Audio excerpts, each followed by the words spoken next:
guys, it's Caitlin from Caitlin and Jazz Books, and today I'm going to be telling you my February wrap up. And I actually had a really good reading month last month, February. I had a really good reading month. I managed to read 8 books, so I'll get going because otherwise this might be quite long. The first 5 books I read were actually a series. I started and finished a series this month, which I never do. I marathon the whole series, and that series was the Selection series by Kiera Cass.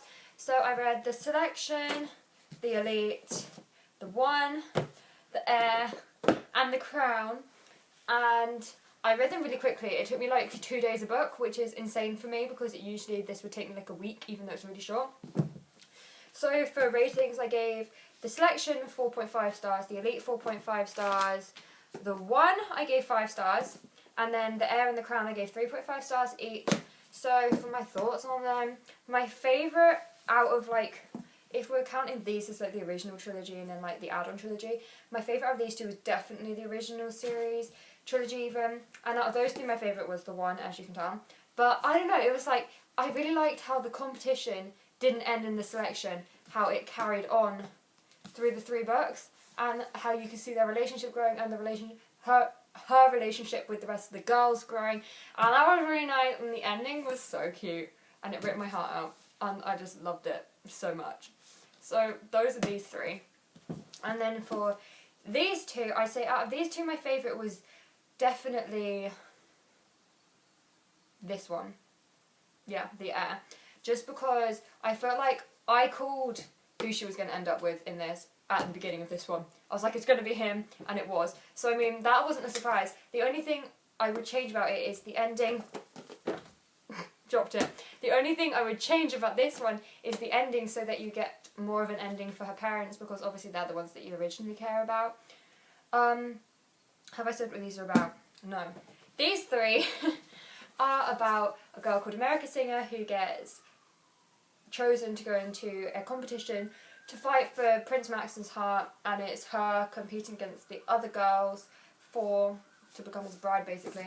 And then this one, these 2 are about the new princess and her very own selection and why she has the selection, and it's all that good stuff. I would say my favourite cover is this one.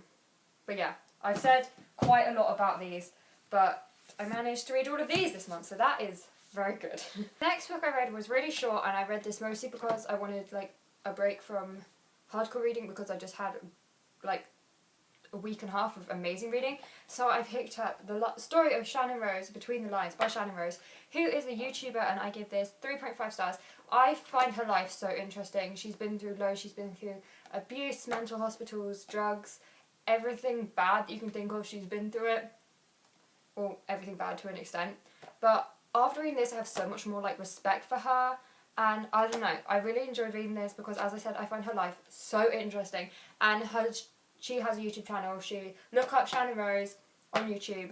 She's very good. I love her. Yes, that's all I have to say about this. Next book I've read was definitely the most exciting, and you all know how excited I've been for this, and I actually managed to get my hands on it about a month early because it was in my Waterstones. But that's The Scarecrow Queen by Melinda Salisbury, which is the 3rd and final book in the Signature's Daughter trilogy, and oh my god, this book was amazing. I give this 5 out of 5 stars. Such a good conclusion to the trilogy, oh my gosh. It blew my mind, and her writing is so beautiful. And for those of you who don't know what this trilogy is about, it's basically about a girl called Twyla who is the murderer, the executioner for the Queen, because she has poison that runs through her blood and she can kill with a single touch. So one day when her guard gets taken ill and she gets a new guard, he helps her discover things about her which she didn't know. And then the second book moves on to Leaf's sister Erin's point of view and her story involving the Sleeping Prince and all of that jazz. And this one intertwines both of them. It's the first time when you really get to see both of them together, and it's absolutely amazing. The end tore my heart out though. The end ripped it out, chucked on the floor and stamped on it. But it needed, I know why it needed to happen, as much as I hate her for doing it. But this was absolutely amazing.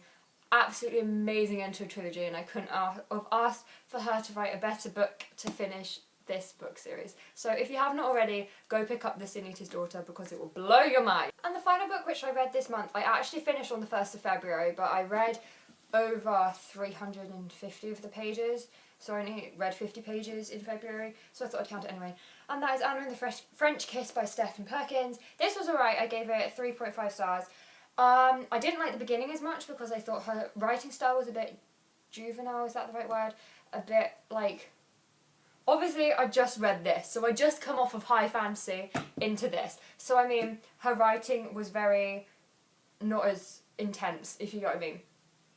I enjoyed the end a lot more than I enjoyed the beginning, and this is basically about a girl called Anna whose parents transfer her to a boarding school in France. She's from America, and she doesn't want to go, but she eventually makes friends there, and it's about her relationships growing and all that jazz.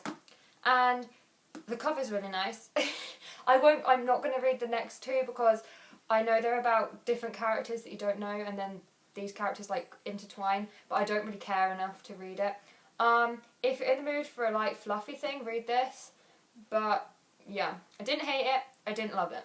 So I really rushed through them, mostly because there was this many to get through, and I'm really proud of myself this month, not gonna lie, because I didn't expect this to happen. But yeah, I rushed through because I didn't want this video to be extremely long, but these are all the books I read in February. Let me know what you read in February and what you're planning on reading in March, and thank you so much for watching. I'll see you in some videos soon. Make sure you like, comment and subscribe, and I'll see you soon. Thanks guys, bye!